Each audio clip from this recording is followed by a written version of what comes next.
Hey, Ben, it's Aaron. Hey, Aaron, it's Ben. So, Ben, how long have you been following NASCAR? A lifetime. So have I. How fitting, then, that we will continue with episode 2 of A Lifetime in NASCAR, a podcast from co-host Ben White, that's Ben, Aaron Burns, that's me, highlighting NASCAR's illustrious history with analysis and anecdotes from both of us. We're going to talk about some upcoming topics like the playoffs, silly season, rules changes, talking about all kinds of things going on in NASCAR's history, as well as the present, talking some famous races, moments, tracks, cars, you name it. We're going to be discussing it in this episode, which is episode 2.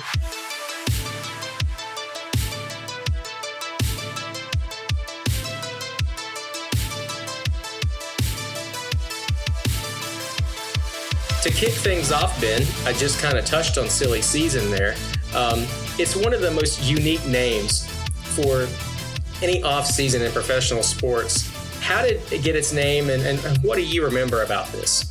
Well, to be honest with you, Aaron, I think the way it got its name was because we would hear rumors, and this goes back even before I got into NASCAR in 1983. But really, we would, it went back even further than that, where people would say in the garage, "Hey, this driver's going to go with that team." And they're like, "What? No, there's no way that's going to ever happen." A lot of times it would happen.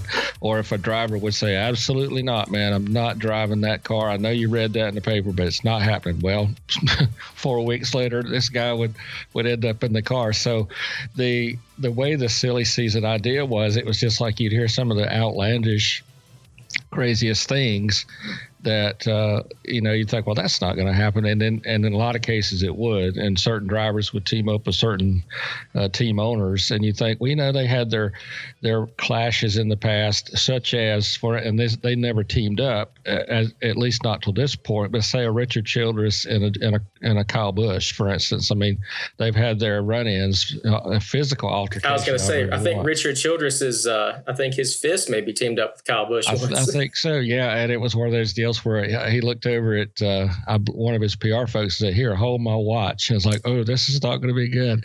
so it's one of those deals where you'd think, well, this driver and that team owner is not going to get together, and they do that sometimes. So that's kind of how it came about.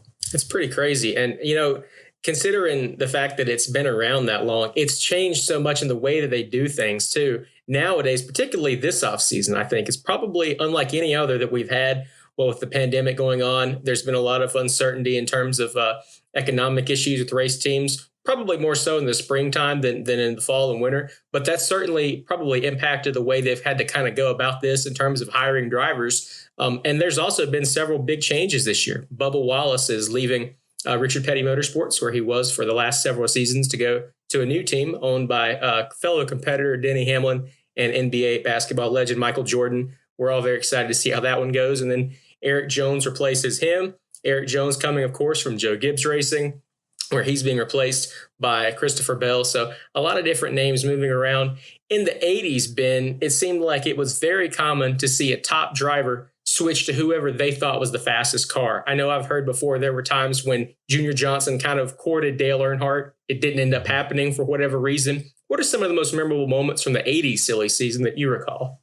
Well, one of the things that I remember, but first of all, back in those days, it was long before the internet was even thought of, I guess. And so in those days, you would eagerly wait for the mailman to come, and you'd find the latest motorsports publication that you were reading, and you'd thumb through there real quick to see, okay, what's going to happen. And you didn't really hear a lot between November, which they would end the races then in Atlanta.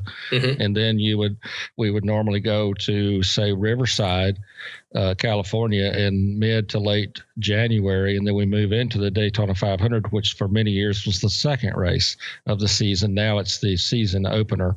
But for many years, you didn't hear anything as far as which drivers were going where. And then, of course, as time went on, since the early 90s, when the internet did come in, then you get more and more immediate information. So what you're seeing now is almost before the ink dried, so to speak, you would get some kind of notice on email saying, of course, today that's happening. But back in the 80s, you really didn't hear a lot until you saw those trade publications come out in motorsports, or you might hear something on a sports broadcast. There's rumor that, say, Bobby Allison's going to drive for Bud Moore or whatever, and it would come together. So there's a big difference from what it used to be in the 70s and 80s to what it is now. And for me, just looking back on it, to me, I would say the biggest silly season moves of the 1980s, there were two that kind of stood out above all others. First of all, the shock and awe that I'm sure everybody had when Richard Petty left his home team, Petty Enterprises, the team that his father Lee founded, to drive for Mike Curb and keep the same sponsor, keep the same manufacturer, keep the same car number. So it wasn't like a visual change, but behind the scenes, that had to be pretty shocking when that went down in 84. It really was. And the entire motorsports community was, at first, I remember when it came out, they're like, nah, someone's gotten some bad information. There's no way Richard Petty's leaving Petty Enterprises. That's nuts. That's crazy. But as the days went on, it became more and more of a big story. And it was just chemistry. I think they had run since when Lee Petty started it in 1949, right, as the patriarch to the team. And of course, Lee was a 3-time champion, Richard Petty a 7-time champion, Dale Inman was there, Maurice Petty drove 26 races for Petty Enterprises before he turned to building engines. So it was a very close-knit family organization. And you think to yourself, man, there's just no way that's going to happen. But I think part of it was they had been together for so long, and it was time. I've even heard Richard Petty say that it was just time to make a change and try going another direction. And it was pretty shocking to hear that. And of course, as the days and weeks went on, then we found out it was really true. And of course, Mike Curb was his team owner. And of course, a lot of people think that Richard Petty won 200 races with Petty Enterprises. Not quite correct. Right. There were 3 or 4 races there that he did win with Mike Curb, and then they ended it, in Atlanta in 1992 as far as his career. So, yeah, it was a shocking headline for sure. And it was depressing for me as a kid when I learned. I don't remember specifically when, but I was like, there's no way Richard Petty did not win his 200th race with Petty Enterprises. I mean, it was the number 43 SCP Pontiac. That has to be Petty Enterprises, and it wasn't. So it's an interesting footnote to the story that for all the success that Richard Petty had, and it is worth mentioning, of course, he went back to Petty Enterprises. The gang all got back together in the late 1980s. This wasn't a very long arrangement, but he won his 200th and final Winston Cup race at Daytona in 84 with Mike Curb as his team owner. So that was pretty interesting. And just 2 years later, to me, was kind of an ultimate bombshell that in a lot of ways changed the way silly season became for the 1990s and on up to the 2000s. And now in the 2020s, you had Darrell Waltrip, a 3-time Cup Series champion, regarded by, you'd probably say maybe most of the NASCAR media as at the time in 85, 86, the best driver in NASCAR. He was the defending champion, leaving Junior Johnson's team to go to Rick Hendrick's team, Hendrick Motorsports, this upstart group, which, insanely enough, they didn't even win a race in 85. They won a couple out of the gate in 84 with Jeff Bodine. They didn't win a single race in 85. 86, Tim Richmond comes in and struggles early on with Harry Hyde. They got hot, and that Folgers 25 car won a ton of races late in the year, and Tim just missed out on second place in points behind Dale Earnhardt and Darrell. And then here you are, Darrell, late in that season saying, you know what, we're going to create what they called the dream team with Waddell Wilson and this whole group of folks in this bright orange, so bright and colorful, like any other paint scheme that had ever been in NASCAR, that would wake you up when you looked at it, in this Tide car. And that had to just kind of turn NASCAR on its head for a little bit, because who would have expected that the champion would go to a team that had hardly proven anything to that point? Oh, yeah, for sure. And I do remember in that era where, you're right, Darrell was on top of his game. And, of course, everybody wanted to drive for Junior Johnson. And it did come close to a situation to where Dale Earnhardt they were in the back burner talking about possibly Dale driving for Junior, and that didn't materialize. But in talking about Darrell Waltrip, yeah, it just seemed like, okay, you're leaving a really, really strong race team at juniors, and you're going to an untested situation at Hendrick. But I think what went wrong in that deal was that there was so much talent among Darrell as a driver, Waddell Wilson as an engine builder. I think Jeff Hammond came on board as a crew chief. And we say it so many times in this business, the one word that comes to mind, no matter how much money you throw at a race car, at a race team, chemistry, chemistry, chemistry. And the chemistry just wasn't there for them. They just could not put together what they needed to, because in the media, I remember the year when it came out that they were going to join forces, like, oh man, this is going to be another Petty Enterprises type thing. It has to, because you've got all that talent under one roof. You got unlimited financial resources coming with Procter and Gamble and Tide. I mean, it was like the dream, like you said, the dream team. And it actually, as Darrell has said many times, it turned out to be a nightmare, not a dream. And it's not anything that anyone expected, like you said, Ben. I think, as dominant as Dale Earnhardt was in 86, as dominant as Bill Elliott was in 85, I think everybody was expecting Darrell and this group to win 12, heck, 13, maybe 14 races, maybe win half the season, because they had this package all together and they were driving Chevrolet Monte Carlos, which at the time was the car to have. It didn't have quite as much success as Bill's Thunderbird on the restrictor plate tracks, or I should say the super speedways. They weren't restrictor plate tracks quite yet, but everybody was thinking that Darrell was going to come out and dominate. And in one of his books I read about 15 years ago, he mentioned what you said, that it wound up kind of being a nightmare that first year. They only won one race. It was at Martinsville in the fall. And it was under very interesting circumstances because Darrell was running third to Terry Labonte and Dale. Darrell kind of maybe nudged Terry a little bit, knocked him into Dale. Those guys got sideways and Darrell drove by and won. That was the only victory for the Waltrip and Wilson pairing. Now, Darrell had a lot of success at Hendrick Motorsports. He won his only Daytona 500 there with Jeff Hammond in 1989. But that was after Hendrick Motorsports kind of had to reshuffle its deck a little bit. They had lost Tim Richmond. They had gained Kenny Schrader for 88. And then it seemed like Darrell kind of got on solid footing for a couple of years before another silly season, bombshell from Darrell Waltrip. I feel like we could just talk about Darrell Waltrip and silly season and have 2 hours worth of stuff. And then it's like, all right, this guy won the Daytona 500. He almost won the championship in 89. He just finished behind Dale and Rusty. He didn't win in 90. He got hurt. He missed half the season. And then he's going to start his own team. Like, how do you go from, in 4 years, you went from I'm joining the dream team to, okay, now I'm going to do it myself. That had to be a shock for you, Ben, covering it in the 1990 off season. Well, it was. And I think looking back on what did not develop at Hendrick Motorsports in the 17 Tide car with all that talent around, again, I think there was a lot of talent. I'm not going to call it ego. I'm going to call it talent in that scenario. And so every driver, I shouldn't say every driver, many drivers reach a point in their career where they'll say, I know I can do it better. I know I can. I want to be the boss. I want to have my race team. I want to be able to call the shots.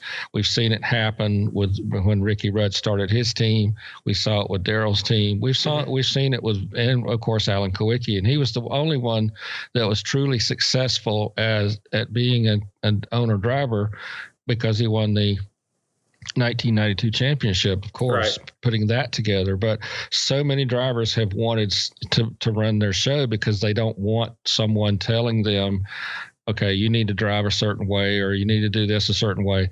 That's hard on a driver because his style is a certain way. So that's towards the end of a career, many people have tried that. Darrell tried it, and there was some successful. Yeah, Bill Elliott, right? Mm-hmm. And Darrell had some success. One of the biggest wins I think he had was the 1992 Southern 500. Yep. And that was a Winston Million race that Davey was involved in too. And that's another interesting story about how that came about. Yeah. But he did win that race in a few races, but didn't set the world on fire.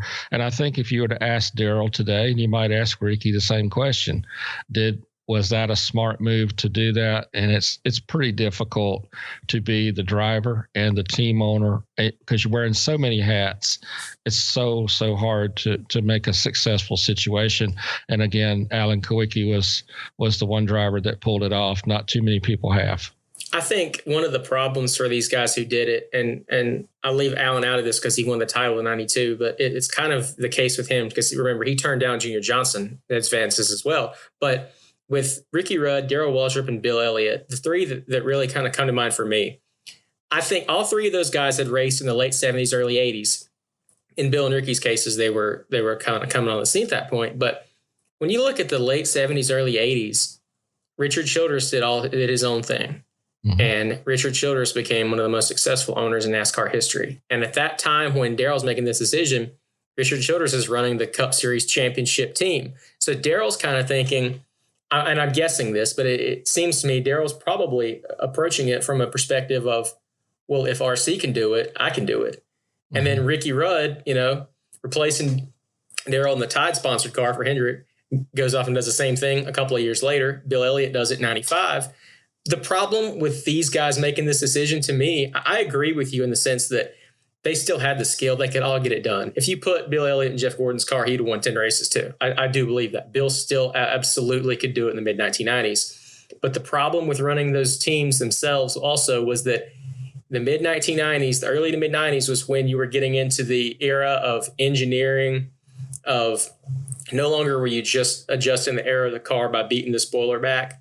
There was a lot of costs that were becoming an issue that you had to be competitive. And it put these guys behind the eight ball within a year or two, in particular, Darrell. I remember Darrell saying in his book, he said it on a podcast as well, that, I just didn't think it was going to cost this much. And it kind of put them behind the eight ball, and it made that challenge only more difficult because as you got into the mid-90s and the late 90s with all three of these drivers, the costs of being competitive were really outweighing the benefit of being able to call your own shots. Oh, yeah, absolutely. As you were talking there, I remembered a story that I had a great conversation once with the late, great Buddy Baker. And Buddy was one of those two that started his own race team after having success, mostly on the speedways, super speedways with several team owners. But I remember him telling me once, he said he got a bill. He was sitting at his desk at this race team he had, and he opened the bill, and the number was shocking as far as the engine parts that he had ordered. And he was thinking, well, this has got to be a case of whatever this is, crankshafts or pistons or whatever. He's like, no, that's just for one set. And he's like, oh, really? I mean, he's like, I couldn't believe, the money that it was costing to build a competitive race engine and competitive race cars. And I mean, you just don't think about it. If you're a driver that's put all your energy into turning left and working that special, again, chemistry with your crew chief and doing that side of the business because they're so consumed with winning races, then you not only have that hat on your head, but you've got the hat of team owner, managing the sponsorships, managing the numbers, managing the money, the parts. Everybody comes to you because you're the boss. And it's so much that you have to look at by trying to be a team owner like that. But Buddy he said, I was floored. It took my breath away that this is the kind of money we were spending. And it wasn't for large amounts of parts. It's like just to get to next week.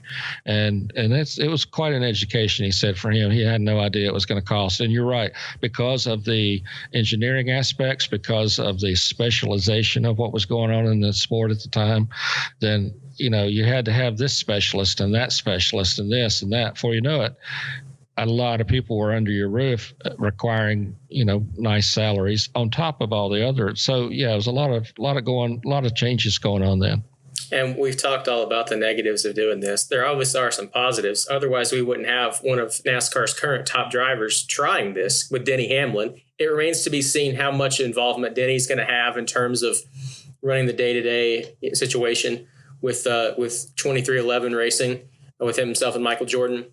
But Denny obviously is very invested in this venture. He picked Bubba Wallace, a driver who he thinks very highly of. The two drove for Joe Gibbs Racing. They kind of intersected a little bit. Bubba drove for Gibbs a couple races in the Xfinity Series in 2014, but he drove full-time for Kyle Busch Motorsports in their Toyotas and ran some races against Denny. As a matter of fact, Bubba's first ever win in a major series race was at Martinsville in 2013.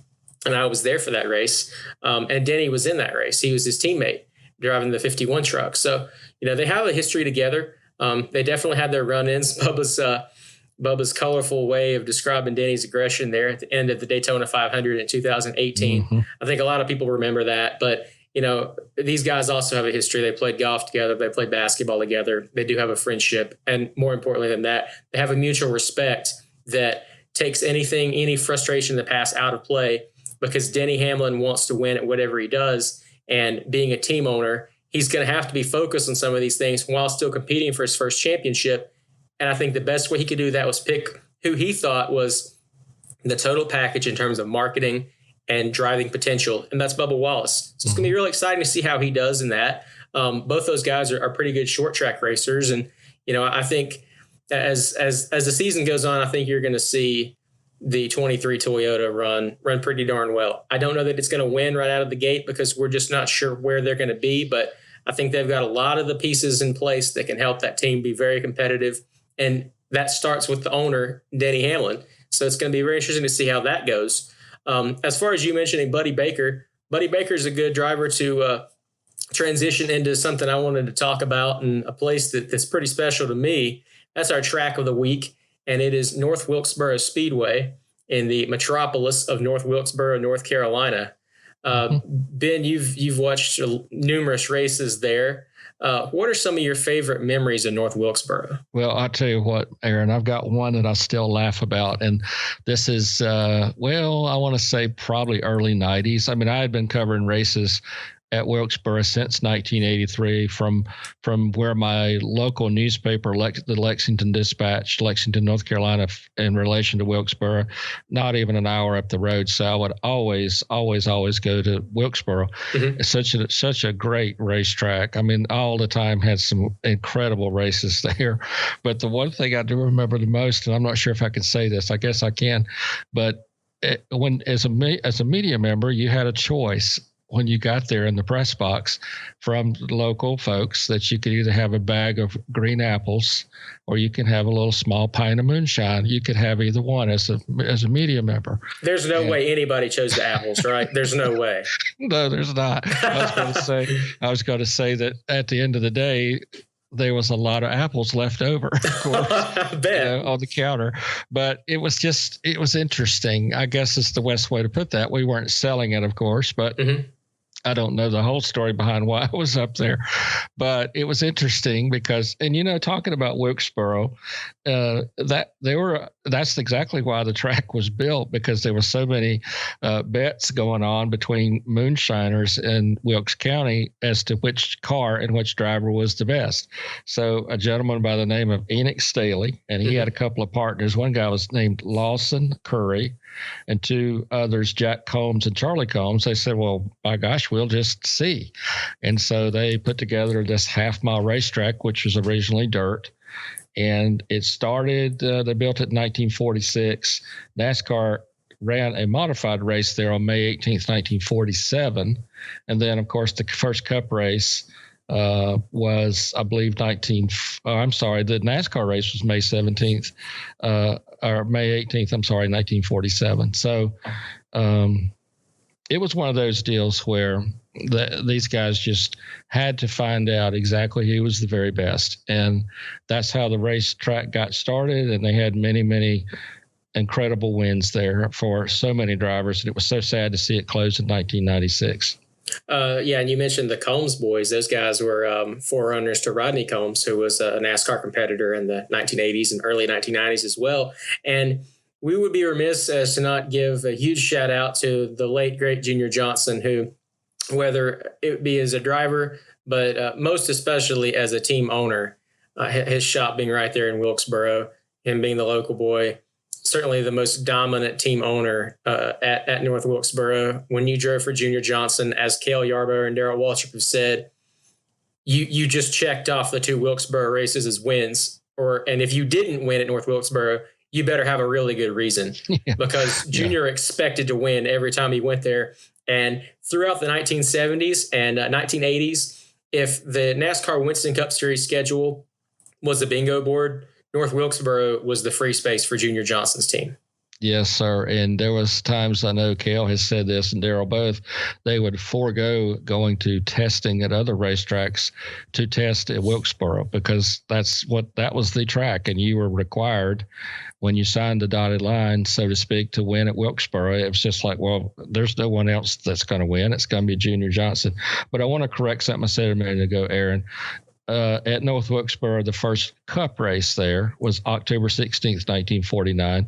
The first modified race was May 18th, 1947. So got a little confused there, but still, that's where it all started as far as, the short track racing there in the North Wilkesboro area, Wilkes County.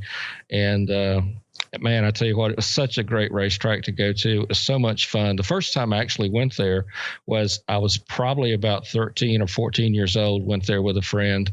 And I remember Cale Yarborough was on the pole and Benny Parsons was, I believe, on the outside of the front row. And I just remember the guys just, shaking hands and good luck and all that. It was a great Sunday afternoon atmosphere every time you went there, because there was so much respect for the track and the people around. And, all the Wilkes County folks, they would come there twice a year to see all the cup races, and just incredible stories there for sure. It's such a small town atmosphere there, and it still is. So North Wilkesboro for me means a lot personally as well, because it's the first racetrack I ever visited in 1991 in September. I went to my first race weekend, the Tyson Holly Farms 400, when Harry Gant was going for his fourth win in a row. And don't have a lot of memories of the experience because I wasn't quite 4 years old. But, my mom and my dad took me and had a heck of a time. And, I wanted to go back. I remember watching the races, particularly the ones in 1996. And it's worth mentioning that you talked about Enoch Staley helping build the racetrack. And Enoch Staley was the only owner of North Wilkesboro for his entire life. There was never an Enoch Staley sales to someone else. Enoch Staley owned and operated that racetrack his whole life from the moment he broke ground on it. And it was on the Cup schedule kind of as a agreement with Big Bill France and Bill Jr. that as long as Enoch Staley's running that racetrack, it's not going off the schedule. But if something happens, all bets are off, unfortunately. Yeah. Yep. That's true. And he passed away and it kind of changed the scope. So I remember in 96 being very invested in seeing who's going to win. And you had Terry Labonte winning in the Ironman car in the spring and Jeff Gordon winning the race in the fall of 96. But like you said, Ben, very, very sad to not see that racetrack maintain its position on the schedule. But at the same time, it's been the case for a lot of venues, even a couple now. Yeah, that's true. And, I've said this many times, if I was to be fortunate enough to win, $100 million in the lottery or whatever, one of the first things I would do is figure out how to rebuild the racetrack. And it would take a lot now because the buildings are pretty much dilapidated. There was a time that the track about 10 years ago did not have the grass and things growing through it. And Kevin Harvick did a test there and said, the track, don't do a thing to the track. The track is great. And, there was some rumblings about hoping to get the track back, and they did get it going again with some late model races there for Chase a while. Elliott won one. Yeah. Yes, that's right. And it just, it's just, it's just so sad that they weren't able to continue there. But, it's a grassroots racetrack, and it was a cornerstone of NASCAR, a cornerstone of the sport. And those guys, every time you went to Wilkesboro, you're going to get a great race. And if I'm not mistaken, I believe this is the only track, at least that I know of, that a driver walked into victory lane and was unable to get his car into victory lane. And that was Bobby Allison in 1978. As he took the white flag, he was having trouble, I believe, with his left front wheel or spindle, and ended up, before he got to the checkered, right after he got to the checkered flag, of course, he crashed into the wall, and they couldn't get the car fixed enough to get it to victory lane. So Bobby just walked into victory lane and did the victory lane ceremony without the race car, and it was still sitting out on the front stretch. So that was kind of neat. As long as he got the trophy. Yeah, he got the trophy. Yeah, and he got the money, I guess. But and that was for Bud Moore, by the way. He drove for Bud Moore for a few seasons, 78, 79, and 80, and they had some success together. Yeah, I need to do some research on that. My friends at Darlington Raceway I think they're going to have me there. They've got some new cars coming into their museum. I'm going to give them a shout out, and I think they want me to kind of write the history of those machines. And one of them, interestingly, as you put it, would be Bobby Allison's Bud Moore car. So I did not know that about him walking into victory lane. Sometimes you say that, in passing, but he literally did. And a bit of a postscript to North Wilkesboro. I didn't go back to North Wilkesboro after it shut down. So the only time I went was in 1991. And honestly, for the longest time, I wanted to go to the late model races there when Chase was racing in 2010. But I was living in Alabama. It just wasn't feasible, and it wasn't around long enough. And, I think, like you said, Kevin Harvick told him, don't change a thing. And I think they took him extremely literally. They took that very seriously, unfortunately. But a postscript to this, almost exactly a year ago, I was at the Speedway, and Dale Jr., his iRacing knowledge and genius has been huge for the online racing community, to put it mildly, as far as being an advocate for making that incredibly entertaining and competitive for people across the world.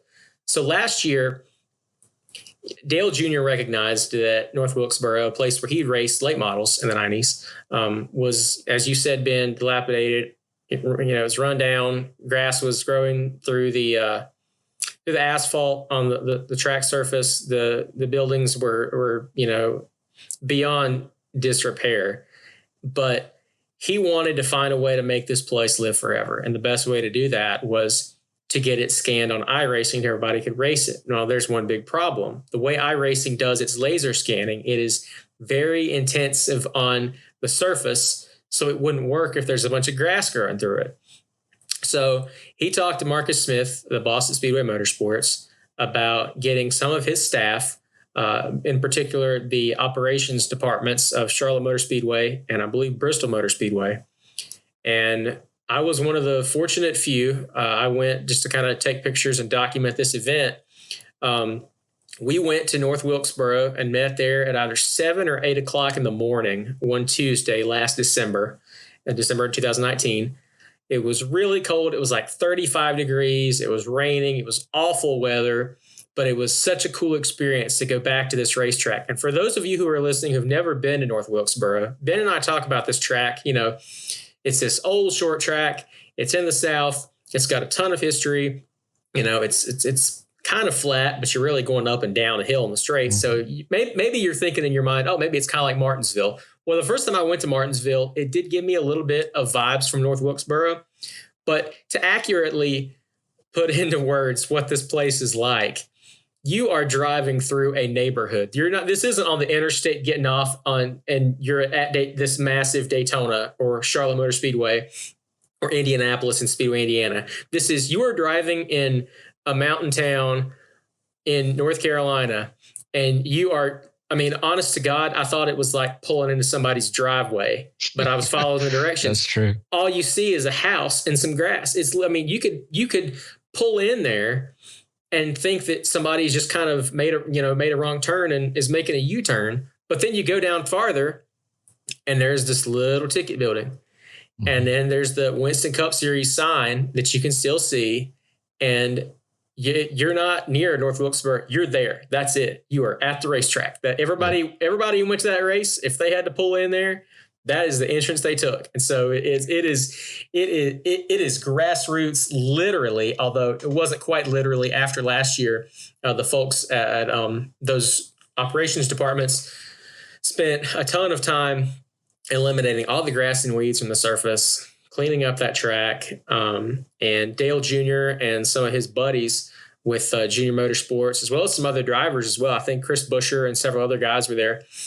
They got out the weed eaters. Dale Jr. and Marcus were kind of leading the charge, got out the weed eaters, and we went around the racetrack for several laps, smoothing out this surface so iRacing could scan this. And it was a really neat experience for me to first of all drive a car around the racetrack, but also to see these two people with such a passion for preserving such a historical, landmark in NASCAR in North Wilkesboro. And and having lunch with him and just listening to Dale Jr. talk and tell his stories of being there and how much this meant to him was always great. You know, as I'm sure you'll agree, he's just one of the coolest people in the sport to be around. He's a treasure trove of stories. And, you know, I think everybody listens when Dale Jr. talks, whether he's telling a story or he's making a point. He thinks something should be done.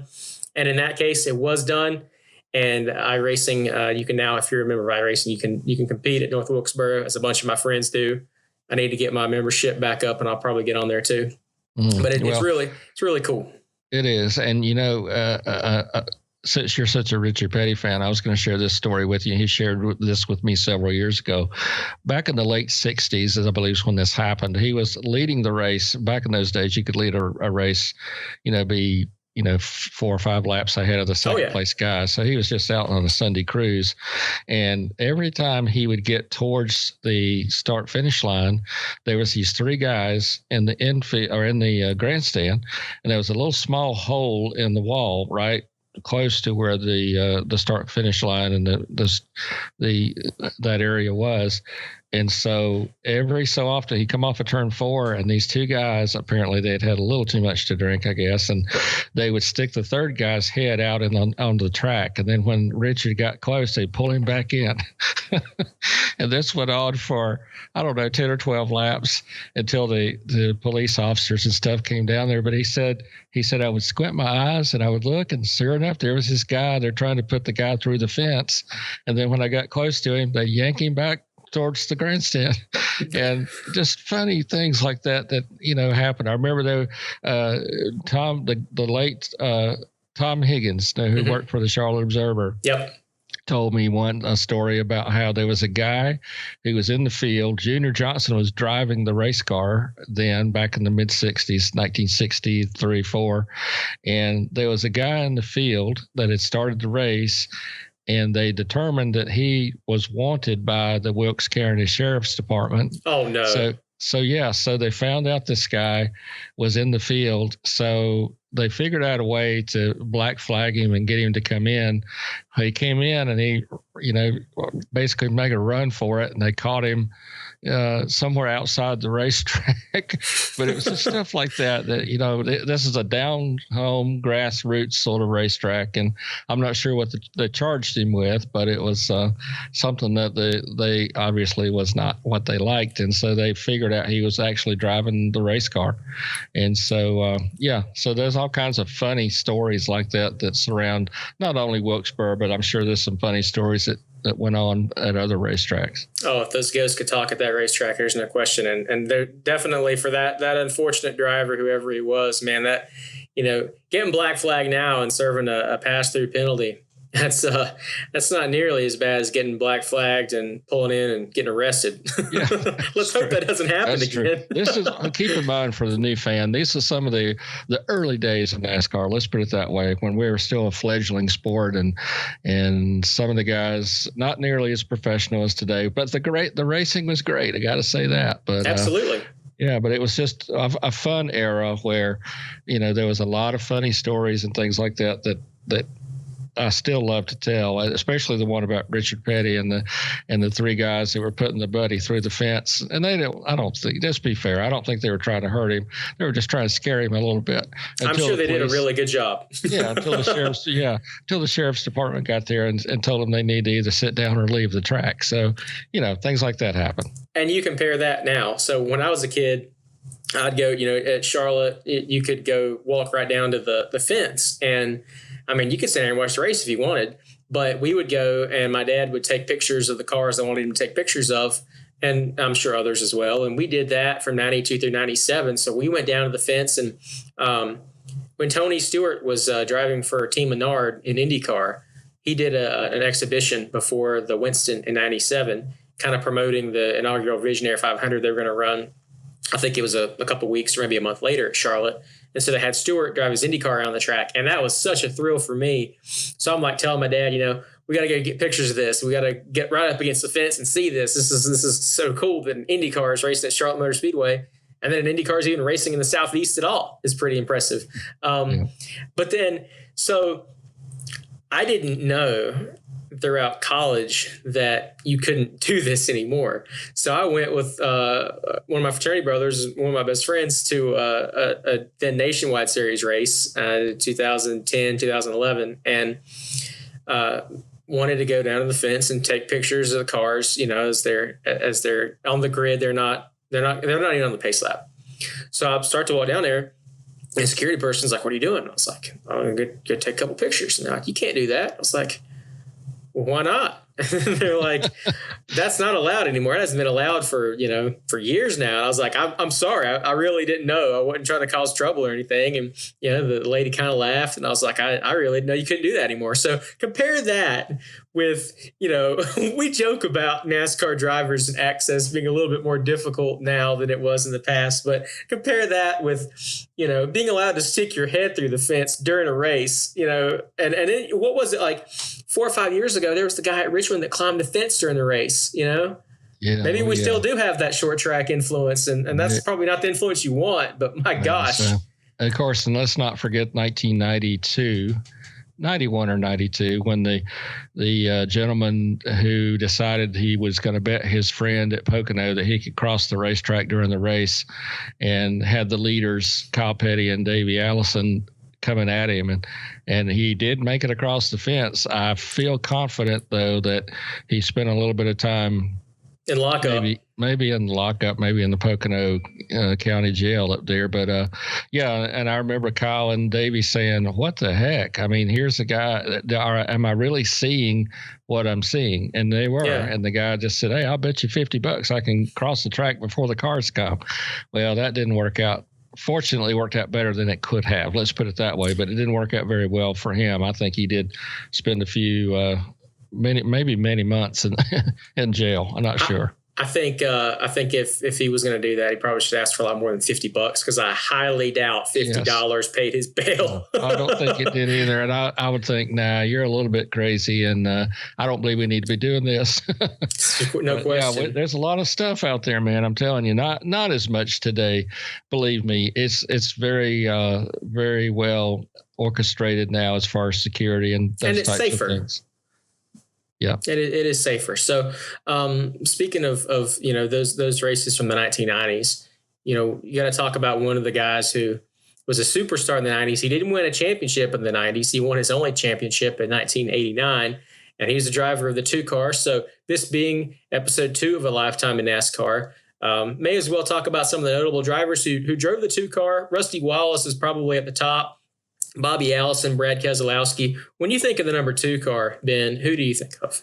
Well, I'll be honest with you, Aaron. The one car that I think about with number 2 was the first time that Bobby Allison won a race, and he did it in the number 2 car, but it was a Chevrolet that he built basically in his backyard, and it was a little Chevelle that he ran up in the northern races. Back in the 60s, they would have what they call the Northern Tour, and they'd go to Bridgehampton and Islip and various tracks around New York, and that's where he ended up winning some of his very first races, and in the mid 60s. And that's just a number that has always been around NASCAR. And the adage is that the lower the number, the better luck you have with a car number. That's what I've always heard. So really, yeah. So anytime that you would have drivers that are looking for, say, number 1, number 2, number 3, whatever, the lower the number, the more success you're supposed to have with it. Now, with that said, we saw where Carl Edwards ran the number 99 for several years for Jack Roush and won some races with him. But that's what I've always heard. And so the number 2 is one of those numbers that a lot of drivers have enjoyed driving. Of course, Dale Earnhardt drove number 2 in his rookie year in 79 and then won Rookie of the Year with it in 79, championship in 1980 with team owner Rod Osterlund. So it's been a popular number, but I did a little research and I figured out that there's a gentleman by the name of Bill Blair, who was from High Point, North Carolina, who won the very first race, I guess, using the car number 2, and it came June 18th, 1950 in Vernon, New York, which was a short track up there. So that's the first time, the second year that NASCAR was in operation. That's the first time the car number 2 won a race. How about that? And, there's been so many great drivers who've driven that car number. Rusty Wallace and Bobby Allison are just two. Brad Keselowski is who I think the modern fans think of in the 2-car for his success. He's certainly the most recent champion in the 2-car, having won in 2012. Before him, Kurt Busch did a great job of replacing Rusty driving that car. For me, there's another one I think of, and a lot of people don't remember him for this, but Ernie Irvan drove the number 2 Pontiac in 1989 and 90, I believe, before he went to Morgan McClure. He didn't win any races, but that was really Ernie's first legitimate full-time opportunity in the Cup Series. And what he did in that car was certainly enough to impress Morgan McClure to put him in the number 4 Kodak car, where he didn't even need a full season to win the night race at Bristol in 1990. Then he wins the Daytona 500 the next February and goes on to have a very long and successful career between time spent at Morgan McClure and later at Robert Yates Racing. So a lot of great drivers in the 2-car. The driver of the 2-car, Ben, did not win our race of the week. That was another driver who, as you said, maybe there's something with this deal of the lower the number, the better the luck. It was the 7-car who won our race of the week. Our race of the week for episode 2 is the 1996 Bud at the Glen at Watkins Glen International, which was my favorite name for a race. My favorite names for races in the 90s are the Bud at the Glen and the Winston. Those are just fantastic names. So this 96 race, Jeff Bodine wins it. It's his last victory. Do you remember anything about that race, Ben, or about Jeff in particular? Well, yeah, I do. And the fact is that, Jeff, to give a little background to some of our new fans, he was an outstanding modified driver up north in the New York State area. And he came down to, to try his hand at NASCAR racing in the early 80s. And then when it actually came down to between Jeff Bodine and Tim Richmond in 1984, to drive for Hendrick Motorsports, the number 5 car, the very first car for Hendrick. And they weren't having a lot of luck putting something. Tim was supposed to call Mr. Hendrick back, and one thing led to another. And Jeff actually was at the dealership in the lobby talking about driving the car, and Rick would come out and say, well, I'm still looking at Tim and not sure what we're going to do, and we're still talking. And he said, well, I'll tell you what, I'll just sit here in the lobby until you decide what you want to do. That's a power move. Yeah, and he just sat there, and he said, and Rick, Mr. Hendrick said, what? He sat there for like all day and showing me his determination to drive for me. So that's exactly how that came together. And for whatever reason, Tim declined the ride at the end of the day. And Rick walks back out and says, well, guess what, Jeff? It looks like you're going to be in the number 5 car for my very first venue, driving in the Cup Series. And that's how that all came together. And he was just very determined about what he did on the racetrack. He was very determined about his racing, a credible driver. And he was a very, very, very good road course driver. And so, yeah, he ironically, he wins, that race in an area where he had won many races on the ovals, because he's kind of from that area, the Watkins Glen, New York area. Mm-hmm. And so, yeah, it was a fitting win. And of course, it was a very popular win because he was a hometown boy and ends up winning the big race at Watkins Glen. And also an incredibly nice person. Every time I talk with him, he's just as laid back as he can be, and had a great career. He won 18 races in the Cup Series, and just a super individual. I really think a lot of Jeff. I think Jeff was a phenomenal race car driver, and unfortunately, he kind of gets lost in the discussion of the great drivers of the 80s and 90s because he had a lot of success. He did end up being Tim Richmond's teammate for a couple of years at Hendrick, because Rick wound up hiring Tim to drive the 25 car. But Jeff Bodine was a very good driver. I remember vividly watching this race. I was 8 years old, watching it in my room on ESPN Speed World, and it was such a popular win to see Jeff Bodine win. His fellow competitors were happy for him. This was really the beginning of if you win a road race in NASCAR, you go through Jeff Gordon era. You had Jeff Gordon and Mark Martin were kind of the foremost road racers at the time. This still being, very common for road course ringers. And you had him even in this race in 1996. Butch Leitzinger finished 20th of Winston West fame. So the field wasn't quite as competitive as it is now, where everybody's good at road races. But Jeff Gordon and Mark Martin were no slouch. Jeff Bodine proving once again he was excellent. It was a very popular win. It's also notable because this came not long after Dale Earnhardt. And so Dale Earnhardt goes in 1996 fighting for his 8th Cup championship. Unfortunately, he would never get it, but he was a real contender in the 96 season, along with eventual champion Terry Labonte and Jeff Gordon. Then they go to Talladega in July, and Dale has this horrible crash. And, honestly, if you watch it on YouTube, you can look it up. I think it was a 96 Die Hard 500. It's a wonder he survived it, given, how it happened and how in some ways it was eerily similar to the crash that claimed his life 4.5 years later. But Dale gets out of the car. He's got a broken sternum. They were going to cut him out. And in the true John Wayne fashion that he was, he gets out. And so it's like, all right, well, cross Earnhardt off the list of championship contenders now. He's going to be out for a while. No, he continues to race. And so they go to Watkins Glen, a track that everybody in NASCAR will say is a real test on drivers, not only in terms of shifting gears, of hitting your marks, because at this time there are only 2 road races, unlike I think there's 7 now. Mm-hmm. But it was a real test of your ability, but it was also a physical test. It takes a physical toll to drive around this racetrack all afternoon. And Dale Earnhardt had to do that, or chose to do that. So you go to Watkins Glen for this race at the butt of the Glen, and people are thinking Mark Martin, Jeff Gordon, they're the front runners. Dale Earnhardt with a broken sternum, having trouble breathing, let alone driving getting strapped into his race car. I mean, it's just got to be so unpleasant to do this. You think, all right, well, Dale's going to, probably qualify in the back, and they'll let somebody sub for him. He goes out and wins the pole and sets a track record.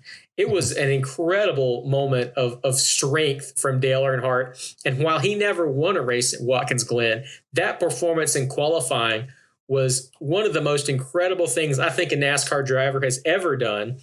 It's another of the reasons that I think this deserves to be the race of the week, not just for Jeff Bodine's fantastic performance as the race winner, but also for Dale Earnhardt's simple refusal to be taken down by injuries that, the guy could have laid up in bed all week and nobody would have blamed him. I mean, it's amazing. Right. He goes out there and he wins the pole for this race. And I've heard stories that, I think Don Hawk, who was Earnhardt's manager at the time and later the GM of Dale Earnhardt Incorporated, Hawk, I think, is the one who told me that, so Dale goes out and he wins the pole, and they printed up, a few shirts that said "Hurts so good" and had Earnhardt's car on it. And they were so popular, they sold out in like an hour or 2 at the track. So they had to have people in North Carolina print more shirts and ship them up overnight so they could get them to Watkins Glen in time for the race so they could sell out those. So this was not just a popular, this is a rare circumstance in NASCAR, because not only was it a very popular, memorable win, it was a very popular, memorable qualifying session. Sure it was. And you know what? There's a backstory to that a little bit, in the fact that if you look back to the race prior to that, it was the Brickyard 400. That was going to be the next race after the crash that Earnhardt suffered at Talladega. And if you think back, Mike Skinner got in the 3 car that day, and it was one of the hardest days in the world for Dale Earnhardt to get out of the car. He was very emotional when Jerry Punch spoke to him, I think for ESPN, and he did not want to get out of that race car, but they had already set the plan.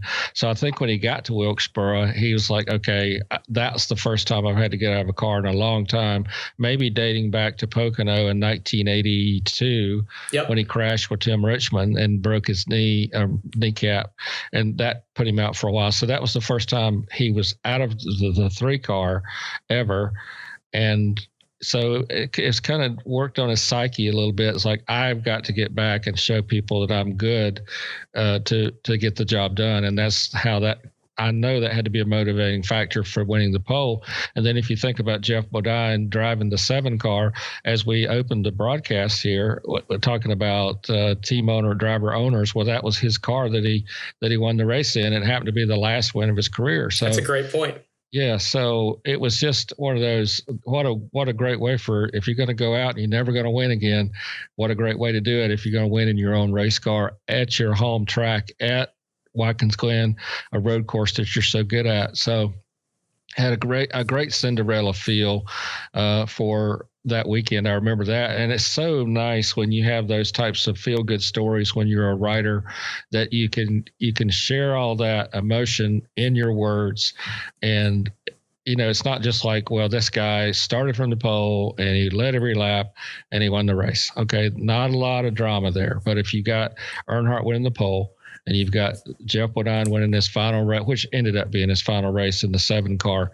It was a great day and a memorable afternoon I remember writing it and thinking, this is cool. This has been fun to write this. I feel like you probably had a ton of material. So how did you file your stories then? Did you guys have, like, what was the way that you did it at the racetrack and the media center? I got to think back on that in 96. I remember earlier than that, 91, 90, 91, 92, we used what was called a TRS-80 laptop, and it had this really small window, and it's flat. It didn't have a fold-up or a laptop screen like we do today. It was just a window, and I remember you had to hook it to a telephone line. It made all these crackly, weird sounds when you sent.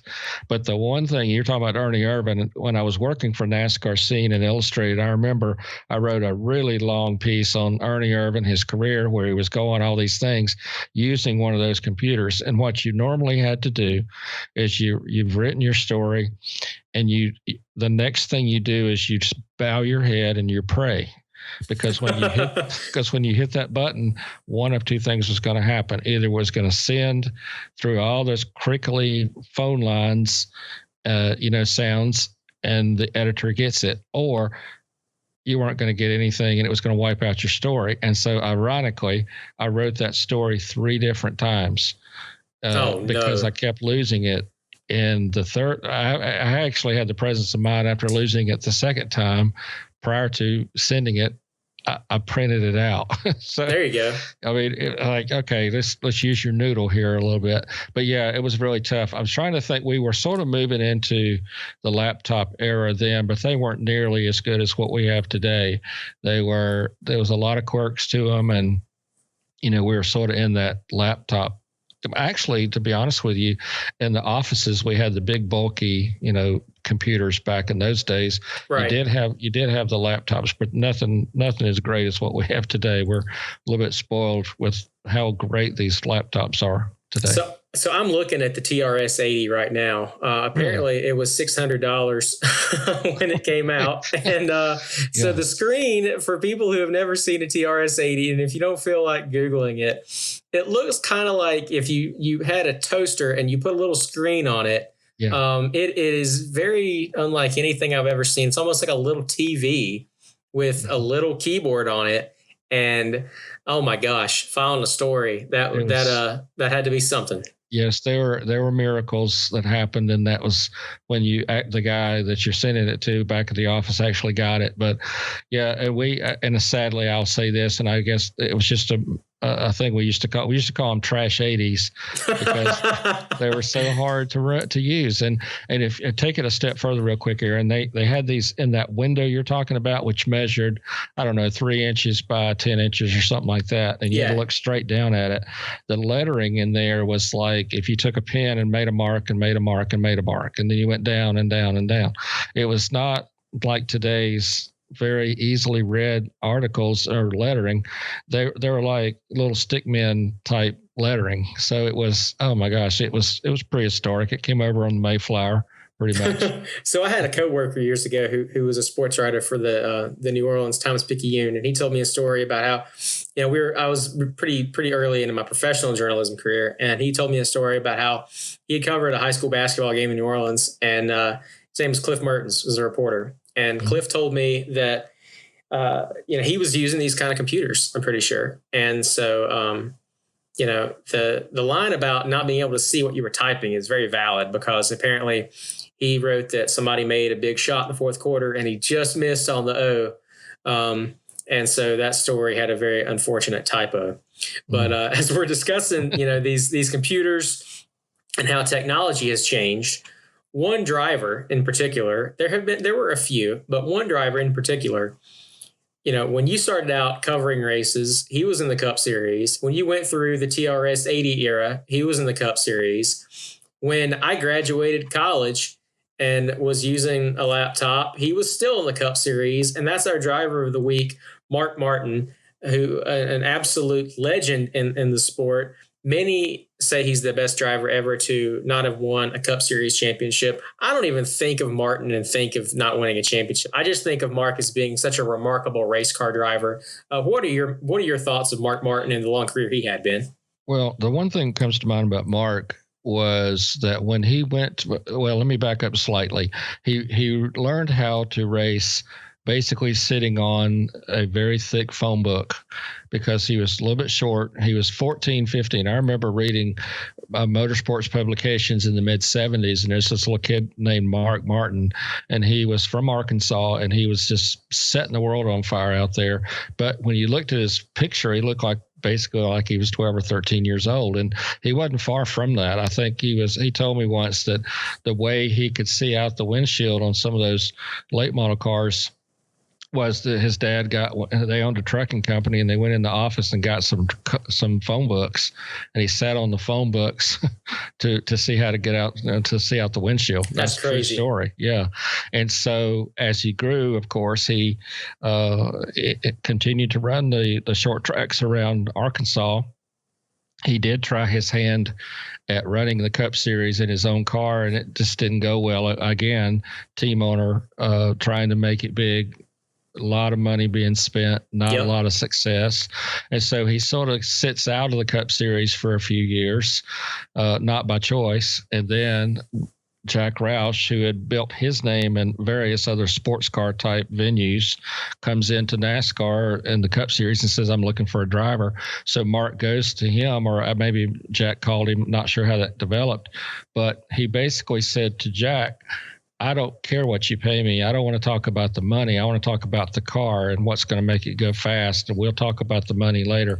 And that's what impressed Jack to put him in the car, because it wasn't about how much money are you going to pay me. I want to race. My heart's in racing. And if you knew Mark Martin, I'm the man, if he was going to eat a cheeseburger, it was going to be calculated as to which bite was where. I mean, that's the way he operated in his racing, in his life, and to the point where late in his career, he finally said, you know what, I'm worn out from just trying to be the best.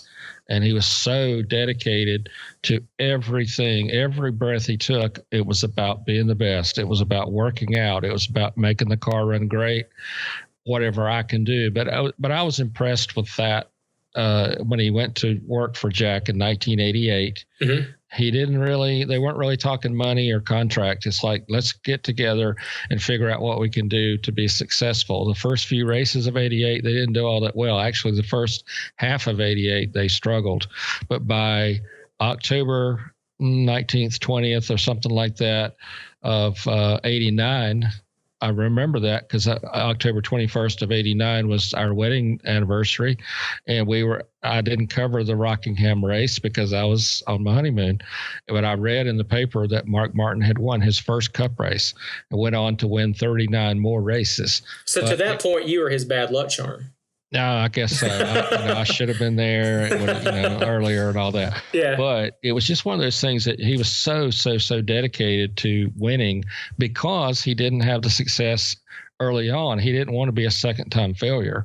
So he really wanted to give everything he had to it. And that's what I admired about Mark. And he drove for many great teams, such as, Jack Roush went on to drive for DEI and Michael Waltrip, and ended his career in 2013 with Tony Stewart and Stuart Haas. And drove for Hendrick as well. Yeah, drove for Hendrick as well. But you knew if you were a team owner and you get Mark Martin, it's like, okay, this guy is going to give me, if he's running 35th, he's going to run as best he can at 35th every lap, giving everything he has to it. And he told me once, he said, I just wore myself out. I couldn't really enjoy my career because I was so adamant about winning. Maybe I didn't enjoy it like I should have. For me, I spent a long time watching Mark race on TV. I saw Mark race in person a bunch of times. I covered some of Mark's races as well. It's always a blast to talk to Mark. I chatted with him a couple months ago for a story for NASCAR Pole Position magazine about fire safety. But the thing with me about Mark, I think one of the biggest legacies Mark carries in NASCAR, aside from his longevity and from his numerous wins, from his skill on the road courses like at Watkins Glen, where he won 3 times, one of the biggest things is Mark's analytical mind and his approach to racing, I think really ushered in that new era of engineering, because suddenly teams really had to focus on what they were doing to their cars and how they were doing it to their cars and their engines and their aerodynamics packages, because they're seeing Jack Roush and Mark Martin, this engineer turned team owner and this driver / engineer, have so much success in the early to mid 90s that everybody's like, all right, well, we've got to do that too then. And so he probably helped usher that in just as much as Jeff Gordon or anybody else did. But another thing about Mark, such an awesome guy, truly is a pleasure to talk to every time. And he's definitely, to me, I think he's one of the people who 100% deserve to be in the Hall of Fame even sooner than he was in it. I think it just came down to the numbers thing. But, for me, I think Mark is well deserving of everything that he earned in NASCAR. And I would have loved to have seen him grab a championship. Yeah, I agree. And I think he came really close to winning a championship several times. I think like 6 times he finished second. Yeah.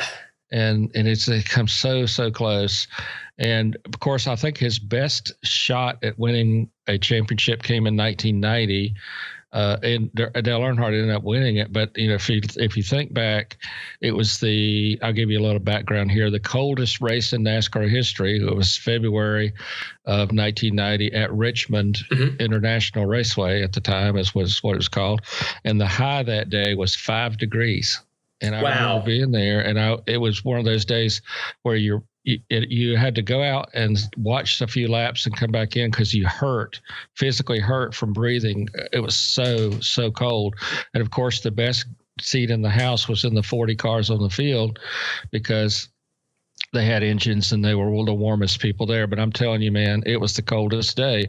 Well, that day they had an engine spacer that was deemed illegal. He won the race, but they took points away. And those points ultimately, I think it was 26 points is what he lost to Dale Earnhardt, if I'm not incorrect there. But that particular race, had that not happened, he most likely would have won the 90 championship. So, yeah. And another thing real quick about him, Aaron, is that, every time I think Mark Martin, I think humble, because he was, even today, you could call him on the phone and say, can you tell me about your success? He said, I would not believe it, and I couldn't have done it without all these people, and you don't need to praise me for it. It's all about everybody else. He never had a big head about anything he did. It was always about someone else, or he was, even today, incredibly humble about any of his success, and I admire that about him. Absolutely. And postscript about Mark, he also has an incredible memory. A few years ago, I think it was about 4 years ago now, I was doing a story on Mark for the Charlotte Motor Speedway souvenir race program. And so I was talking to him about his success at Charlotte, which he had so much success at Charlotte Motor Speedway among several racetracks. You could argue that was his best track. You could argue the Glen was his best track. He really didn't have a weakness as a driver. But he also has such a great memory that he told me his entire spring setup on his car for 1996. So I was asking about this race specifically, and he's just going into what the setup was. I was like, so what was your key to victory? And he just tells me literally what the setup was as if he was reciting it. So, the guy has an incredible memory too, and truly an absolute pleasure to talk to. And for younger fans who don't know a lot about Mark, he's definitely someone worth researching because he's definitely helped get the sport to where it is today. And speaking of where we are today, unfortunately, the checkered flag is out on episode 2 of A Lifetime in NASCAR. Ben, this has been an absolutely a fantastic episode for me, learning, just listening to you. We could talk and do this for 6 hours. I think I could just kind of sit back, and the only thing that I would change is I'd grab a bucket of popcorn beside me. Well, I think that's what makes this broadcast A Lifetime in NASCAR so much fun, because when we talk about things, that thought leads to another thought. And yeah, you're right. I think we could sit here for at least 6 more hours and just talk about what's happened in NASCAR and in the past, and maybe where we're going, and what a great sport we have. It is truly a great sport, seeing cars race around racetracks, and I just love it, and I know you do too. And it's an honor to do this with you and have some fun. But you're right, we have to put a checkered flag out at some point and change the tires and fill up with gas and get back out for next week. So I'm glad the folks that are listening enjoy this, and hope we can continue doing it. Absolutely.